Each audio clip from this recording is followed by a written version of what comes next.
Welcome to my YouTube channel. My name is Jerry Mboweni. I am a certified life coach and NLP practitioner, author of the book called 11:59:59, an ex-junk last-minute victory, drug counselor, community builder, fitness trainer, and every other thing that I do. So once again, welcome my YouTube channel. And today I'm going to speak about the family members are in denial. The family member in denials. The family member of alcohol and drug addiction in denial. I've been talking about series of denial, the facts about denial, the wall of denial. But today I wanted to speak about sometimes when we are engaged with someone who is abusing drugs or alcohol, the family, these people suffer from denial. But also you need to understand some of the family members themselves, they also suffer in denial. Okay, so that denial of the family member is enabling an addicted person to carry on to use drugs. So I'm going to give you some little bit facts about the family member who are in denial so that we can be able to help you. But before I carry on today for today's session, I've got a gift for you. If you're gonna listen until to the end of this video, I have a gift for you. Please listen up to the end, until the end, and then you can be able to qualify for a free gift. So let's talk about this: the pink elephant in the room, okay, which is the family member who are in denial. Because what happened is that some family member, they are in denial as a reason they made this person who is using drugs or alcohol to carry on to carry. So the first thing, the sign of a family member who is in denial, they minimize the problem.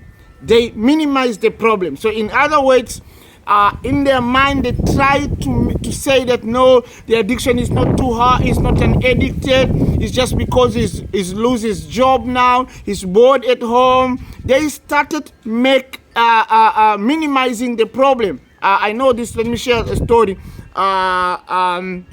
There was this particular client of mine came to me and he said, you know what, this is what happened to my son. My son stole some valuable items from my house, and if I tell my husband, it's gonna be a big thing. So I'm not gonna tell my husband. I'm just gonna go buy it and replace, so that I don't want it to have a turmoil in my house. Sorry guys, the wind is very, very strong.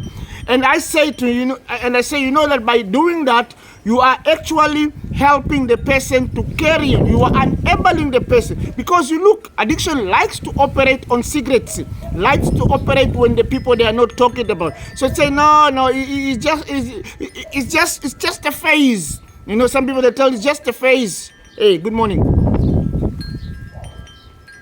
It's just a phase. When the phase is gone, he probably gonna pass this phase. It's just a little bit naughty, still here and there. But that is minimize the problem. So that is another sign of the family in denial. The second thing, they make excuses for a person who is addicted.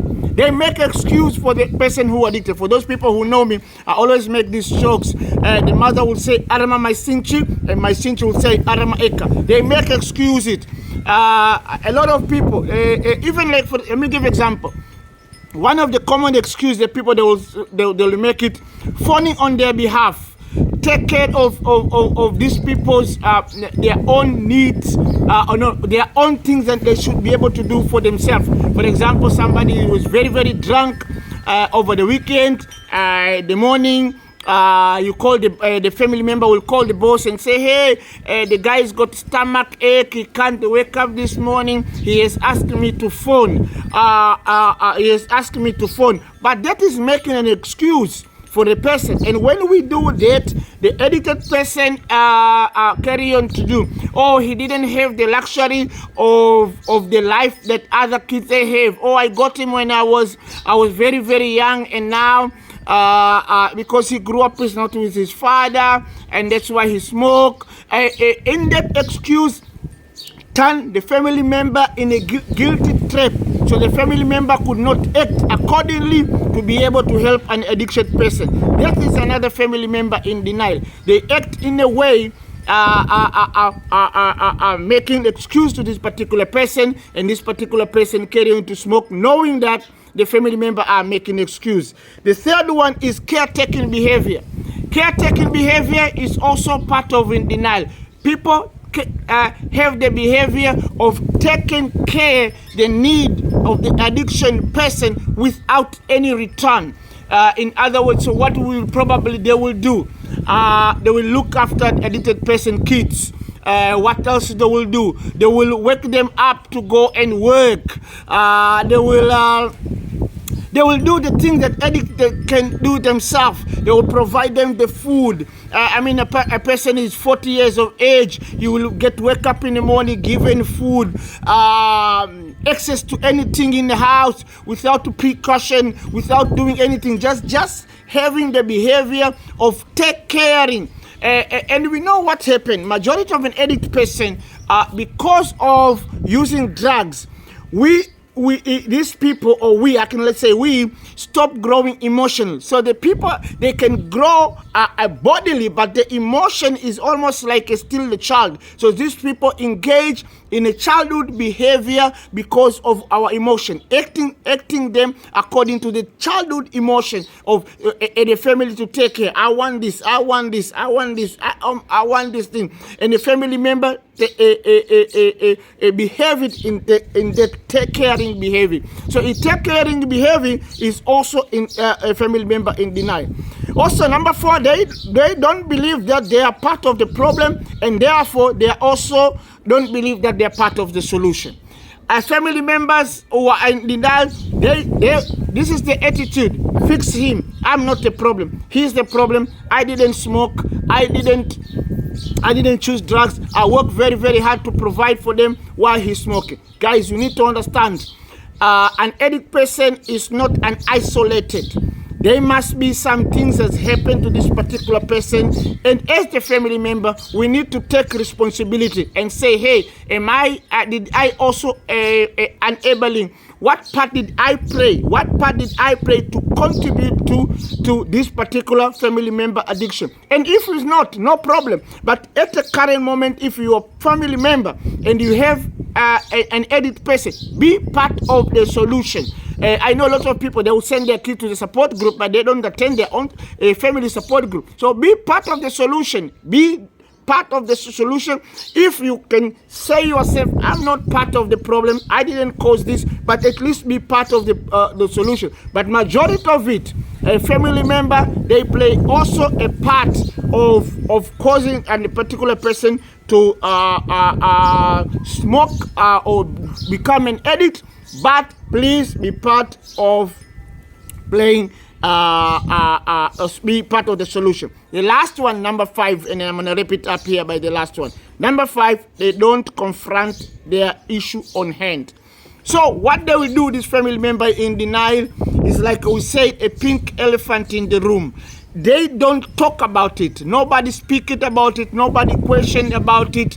They were like, no, I don't want to speak to him. I spoke to him already. He doesn't want to listen. We decided to keep quiet. Things are wheels are getting off the car, but nobody speak it. They tired of confrontation. They tired of engaging of the issue, and because of denial, the problem. So if you step out of denial, acknowledge if there is a problem, this behavior I just mentioned will have to reverse. Number 1, we won't minimize the problem. We won't feel ashamed of the problem. We will attack the problem at the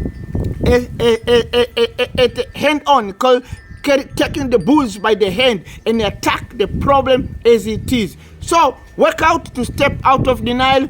If you yourself as a family member watching this video and you think maybe you are behaving one of these behavior and you would like me to help you, link down below, guys. There is my email and telephone number. You can let me know. Say, Jerry, I've watched your video. I think I'm behaving or I am in denial on my my family member addiction. I would like to help. And if you listen until now, here's it from me to you. I offer you a free one-on-one coaching session. You can book online. Say, I've watched your video. I'm booking a free coaching one-on-one session. And if you have not subscribed, please hit that subscription button down below and subscribe, comment, leave the comment about the video, please. I would like to watch to hear your comment, what you say, and suggest session topics that you want to for me to speak. Now, lastly, before I go, and allow me to finish with this, my personal story. I went from being an addict. I was addicted to heroin for 11 years of my life. My last 1.5 years, I live in the street as a beggar. I'm currently 19 years clean, praise God for that. I'm married with one wife, certified life coach and NLP practitioner, author of the book called 115959. So that is nutshell my life where I started. I was addicted in very young age. I abused drugs, lost everything. In fact, I live in the street as a beggar for 1.5 years. So I thank God that you have listened to this video until here. Until next time, God bless you. Peace. Bye for now.